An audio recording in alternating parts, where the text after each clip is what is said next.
अस्सलामुअलैकुम, कैसे हैं आप लोग। उम्मीद है खैरियत से होंगे। आज की जो एपिसोड है वो बहुत इम्पोर्टेंट है। ये हमारी बिजनेस सीरीज़ की एपिसोड 2 है और इसमें हम डिस्कस करेंगे कि माइंडसेट क्या होता है और माइंडसेट जो है कितना इम्पोर्टेंट है एक बिजनेस की सक्सेस के लिए। तो उसके लिए सबसे पहले जानना ये ज़रूरी है कि माइंडसेट है क्या। माइंडसेट बेसिकली आप जिस तरीके से सोचते हैं या आपके जो भी बिलीव्स हैं, अगर उसका मजमुआ लें तो इस कलेक्शन को हम माइंडसेट कहते हैं बेसिकली। और यही जो आपकी सोच और यही जो आपके बिलीव्स होते हैं ये हैबिट बन जाते हैं आपके। तो ये बहुत ज़्यादा इम्पॉर्टेंट होता है आपके लिए कि आप पॉजिटिव माइंडसेट रखें, सही है ना, और नेगेटिव माइंडसेट से दूर रहें। जैसे कि मैं आपके सामने अगर एक पजल रखूं, सही है, और एक आसान पजल हो और एक जो हो डिफिकल्ट पजल। अगर आप आसान पजल को चूज करते हैं इसका मतलब यह है कि आप फिक्स्ड माइंडसेट रखते हैं, और अगर आप डिफिकल्ट पजल की तरफ जाते हैं इसका मतलब यह है कि आप ग्रोथ माइंडसेट रखते हैं। अच्छा जी, फिक्स माइंडसेट क्या होता है? फिक्स माइंडसेट बेसिकली ये होता है कि उसने आसान पजल इसलिए चूज किया होता है, वो ये समझता है कि उसके अंदर जो स्किल्स हैं वो काफ़ी हैं इस एक्टिविटी को करने के लिए, तो मैं मुश्किल पजल पे क्यों जाऊं, मैं रिस्क क्यों लूं, मैं फेल हो सकता हूं। तो फिक्स माइंडसेट जो होता है ना, वो हमेशा फेलियर से घबराता है, इसलिए वो इनोवेटिव नहीं होता, वो नए काम नहीं करना चाहता। इसके बरक्स अगर जो ग्रोथ माइंडसेट है वो डिफिकल्ट पजल को इसलिए चूज करता है, वो ये समझता है कि सही है डिफिकल्ट है, मगर अगर ये मैं डिफिकल्ट पजल सॉल्व करूंगा तो इससे मैं सीखूंगा, मतलब मुझे अपॉर्चुनिटी मिलेगी नई चीजें सीखने की, मेरी क्रिएटिविटी में इजाफा होगा, मैं इनोवेटिव होऊंगा, मैं इवॉल्व होऊंगा। तो इसलिए वो इसको एज अ अपॉर्चुनिटी लेता है, इसको एज अ चैलेंज लेता है। और ये दो माइंडसेट जो है ना वो बहुत इंपॉर्टेंट है किसी भी बिजनेस के लिए। अगर जो फिक्स माइंडसेट है उसमें सबसे बड़ा जो इशू है ना वो ये है कि फेलियर जो है ना उसके अंदर बहुत ज़्यादा डर होता है फेलियर का। और बिजनेस जो है ना वो एक रिस्क और रिवॉर्ड का नाम है। अगर आप बिजनेस के अंदर रिस्क नहीं लेंगे, नए से नई चीज़ें नहीं करेंगे, अननोन्स को नहीं तलाश करेंगे, तो आपके अंदर इम्प्रूवमेंट नहीं आएगी, आपके अंदर क्रिएटिविटी नहीं आएगी और आपके अंदर सक्सेस नहीं आएगी। तो इसलिए हमेशा जो है आपको बिजनेस में जो है वो ग्रोथ माइंडसेट जो है वो रखना पड़ता है। फिक्स माइंडसेट जो होता है वो टीम मेंबर नहीं होता, सही है ना। वो हमेशा ये सोचता है कि मैं एज ए इंडिविजुअल अपनी स्किल से सब कुछ कर सकता हूँ और यही जो है ना ज़रूरी है कंपनी की सक्सेस के लिए। इसकी वजह से उसके अंदर चेंज नहीं आता, सही है ना। कंपनी को क्रिएटिविटी नहीं मिलती, कंपनी स्टैग्नेंट हो जाती है एक जगह पे। क्योंकि आइडियाज नहीं आ रहे होते ना, आप इवॉल्व नहीं कर रहे होते। तो फिक्स माइंडसेट के साथ आपकी कंपनी की जो ग्रोथ होती है ना वो बिल्कुल एक जो है ना सीधे रास्ते पे चलती है, और एक वक्त आता है कि वो रुक जाती है। इसके बरक्स अगर आप क्या कहते हैं ग्रोथ माइंडसेट के होते हैं तो आप नई से नई चीज़ें करते हैं, आप नई से नई आइडियाज़ लेके आते हैं और उसको फिर इम्प्लीमेंट करते हैं। उससे जो आपकी रिजल्ट्स आते हैं, अगर उसमें आप फेल होते हैं तो उस रिजल्ट्स को आप एनालाइज करते हैं और देखते हैं मैंने कहाँ कहाँ मिस्टेक की, कहाँ कहाँ मुझे स्किल की ज़रूरत है और इम्प्रूव करने की ज़रूरत है। तो आस्ता आस्ता क्या होता है, आपकी स्किल लेवल बढ़ता जाता है, आपके आइडियाज़ जो हैं उसमें क्रिएटिविटी आती जाती है, इनोवेशन बढ़ती जाती है और इवेंचुअली आप जो है सक्सेस हासिल करते हैं। अच्छा, फिक्स माइंडसेट का सबसे बड़ा प्रॉब्लम होता है कि वो हमेशा जो है ना ब्लेम गेम में रहता है। मतलब वो इंतज़ार करता है कि कोई चीज़ गलत हो तो मैं किसी के ऊपर इल्ज़ाम लगा दूँ, सही है ना, अपने, क्योंकि वो टीम प्लेयर तो है नहीं और नए आइडियाज़ वो लेके नहीं आ रहा क्योंकि उसको हारने का डर है। सही है ना। अच्छा, उसके अंदर सबसे बड़ी इनसिक्योरिटी क्या होती है फिक्स माइंडसेट के साथ, कि अगर उसको ये बताया जाए ना कि आपने गलत किया है, तो उसको वो फील बहुत करता है, क्योंकि उसको इमीडिएट ये हो जाता है कि यार ये तो मैं फेल हो गया।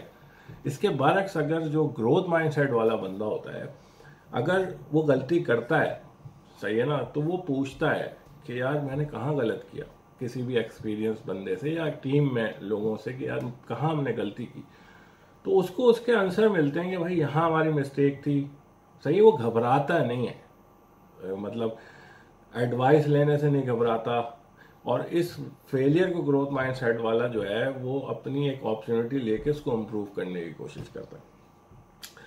इसके अलावा जो आपका फिक्स माइंडसेट होता है, उसमें सबसे बड़ी जो प्रॉब्लम होती है वो ये होती है कि वो हमेशा जो है क्या कहते हैं, नई चीज़ें करने से जो है ना हमेशा रोकता है।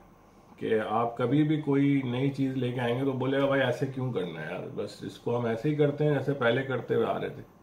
क्योंकि वो हमेशा जो है ना घबरा रहा होता है कि मैं अगर कोई सजेशन दूं तो ये पता नहीं सजेशन लोगों को पसंद नहीं आएगा, तो यार मसला हो जाएगा।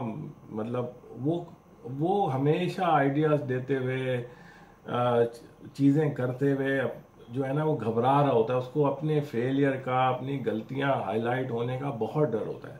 इसलिए ये जो फिक्स माइंडसेट होता है ये बहुत ही बिजनेस के अंदर नेगेटिव जो है ना चीज़ लेके आता है, इसको बहुत नेगेटिव समझाता है। इसके बाद एक जो ग्रोथ माइंडसेट वाला बंदा होता है वो हमेशा जो है आपका चाहता है कि वो नई से नई चीज़ें करे, नए आइडियाज़ लेके आए, नई चीज़ें डिस्कस करे।